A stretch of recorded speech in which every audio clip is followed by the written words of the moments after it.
Hey guys, how's it going? Thanks for checking this out. I'm going to be doing a video on 8/8 rears. I showed a rear sitting on the floor in the last video. Customer dropped off a rear. He wants new lower control arm mounts put on it, new coilover mounts, and some heavy duty bracing. The rear is currently narrowed, and he doesn't want to narrow the rear or put ends on it unless we have to. Even with the jig, you put a little bit of heat to these things, they move around sometimes. So if that happens, then we'll cut the ends off, straighten the rear up with some heat, and put new ends on it. But right now, I just got done cutting my brackets out on the table. I'll show some footage in the video of that. But I got done cutting these out. These are my 8/8 brackets. They're made out of 3/16 mild steel. They have 11 holes of adjustment on them. They also have a nice 3/16 doublet and a nice heavy back brace. Also, my coilover mounts for the 8/8, and they have a nice cope on the bottom for 1 5/8 tube if you want to do some nice heavy bracing on it. But after I'm done welding all this stuff up, then I'll get the rear set up on the table, and I'll jig the rear up, cut all the mounts off, and start locating everything and show you guys what to do from there.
Okay, so I just finished up welding the lower control arm brackets. Now I'm going to start on the housing. The housing, you can see at the bottom on the lower control arm brackets that are currently on the rear that they're notched for wheel clearance or something. And he also said that, and it's pretty visible, I don't know if you can see it on camera, but the coilover mounts they're both cocked over towards the passenger side a bit. So I got the new center line measurement of the coilovers, and I'm going to be putting the lower control arm mounts in line with the torque boxes on the car. That just gives them better wheel options later. It's usually out of the way of everything, so we'll move those inboard and in line. I'll end up cleaning the rear up probably from the anti-roll bar tabs out. I usually like cleaning up the entire rear and making it look pretty, but this is already welded. It looks like it's MIG welded. I would usually use a 309 filler rod in here with a TIG welder. This is it's so much better because you don't usually have cracking issues with any of the 309 rod in that joint with the cast. And then on the outsides and all the bracketry, I use S2 filler. And I'll start cleaning this up and cutting the bracketry off, and I'll show you what everything looks like from there.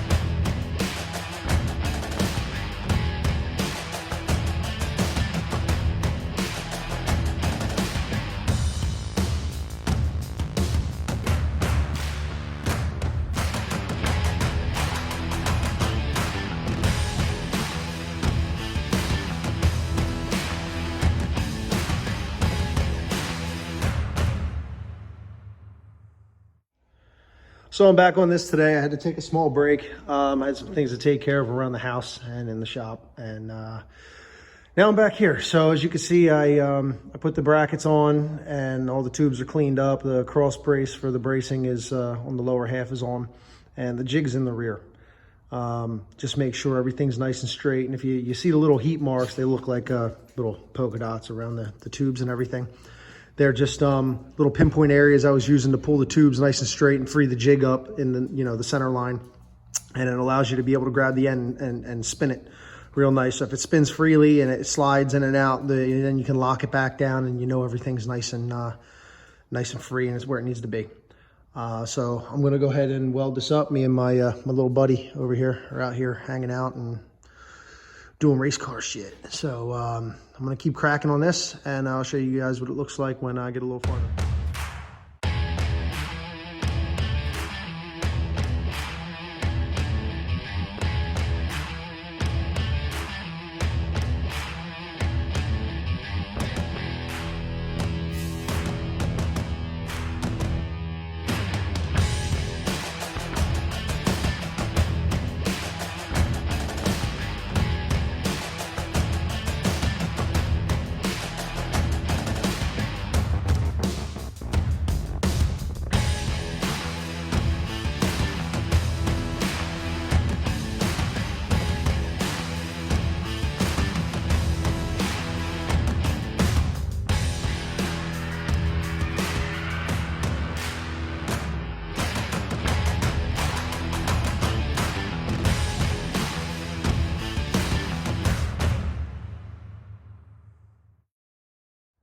Okay, so I'm at the point now where I'm bracing everything up. I started welding some things in a few areas on the tube just to make sure nothing pulled around after everything was straightened up. So what I do is I go around the tube and I tack everything in 4 spots. Usually the inside, the outside, the top, the bottom, in reference to what we're looking at.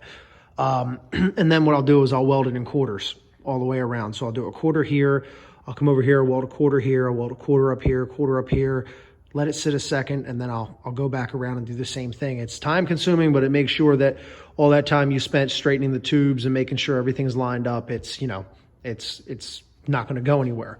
So after these are welded in, then I'll do some cross tubes from the ones along the tube down to the actual tube on both sides, and then to the crossbar between the 2 lower control arm brackets. But if you got the jig bar running through, and you could twist that nice and freely and smoothly, or move it in and out, everything's where it needs to be. But and also if you go and you look at this, when you're welding the brackets, okay, you got a nice pretty spot like that. But on the back side, it starts hazing through. Get a wire brush and scrape that. Once you scrape that clean and you keep your heat moderate, it'll look like this on the other side as well. It won't look all nasty, and what'll happen is it'll get all gross looking, like things, like things are pulling through the metal and everything. But I'm gonna keep cracking on this, and then I should be pretty much close to being done at that point. So this thing is all finished up, or so I thought. I talked to the customer, and we're gonna end up putting a set of ends on this. It'll just look nice. It'll be a lot prettier in the end. You can see here that the welds aren't the greatest looking. Not saying that they're not strong or anything, but it'll match all this stuff a little better. It'll look nice, especially when he goes to powder coat it. There's not much I can do about this here. I don't want to overheat the cast or anything by grinding that out and retaking it, but everything turned out good. The bracing's finished. All that's done. I'll show you on this side as well. Turned out great. Everything is on the same plane. There's nothing looks like it's out of alignment to the other side, is on the mirror image side of it. Coilover brackets are very, very square to the rear. The other ones were twisted and also cocked on an angle a little bit, but this turned out good. So what I'm going to do is I'm going to cut these ends off, and I'm going to put the new ends on it with the jig in it and everything. Make sure the everything slides in and out real nice. Before, there wasn't much drag on the jig itself. So when you go to spin the jig, if you feel drag, you usually something's a little pulled a certain way, or or something, but there wasn't really any to be concerned with. When you have a lot of drag, that ends up working on your axle bearings, and it'll end up jacking them up, or the O-ring on the actual bearing itself.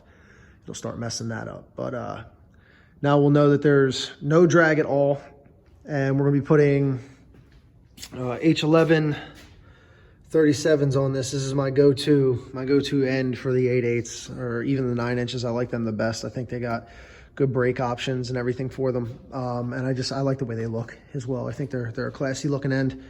But what I do is when I go to do the tubes, I take a piece of paper and I get something thicker, something that'll hold its stiffness. Like the back of a magazine works great. But what I do is I wrap this around the tube, and when the ends, let's see if I can do this with one hand. Nah, barely. When you overlap this, looking like this.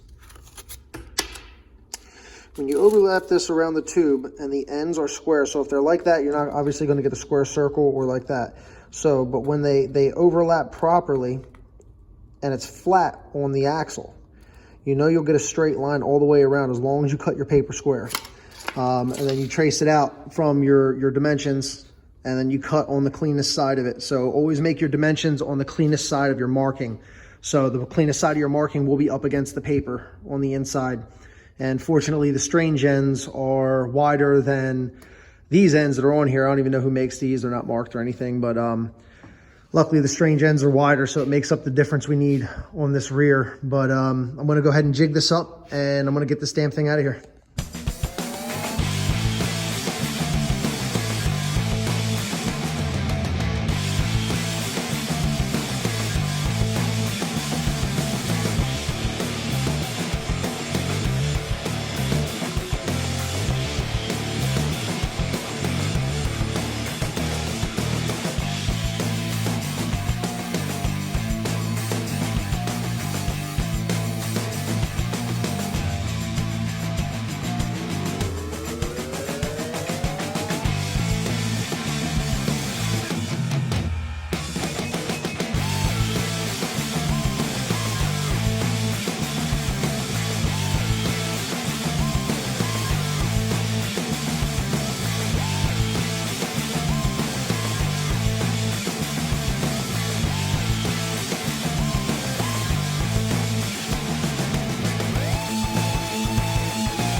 All right, looks like it's all finished up.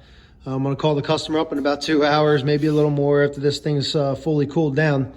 But it is a million times better than it was before. And if you guys ever use strange ends, if you haven't used them before, the black oxide coating that's on there welds right through it, doesn't pull any impurities into the metal. It's real nice stuff. It doesn't bother it at all. But that is so much better. So when the ends are completely aligned, this is hot as can be, you should be able to turn this with butter ease.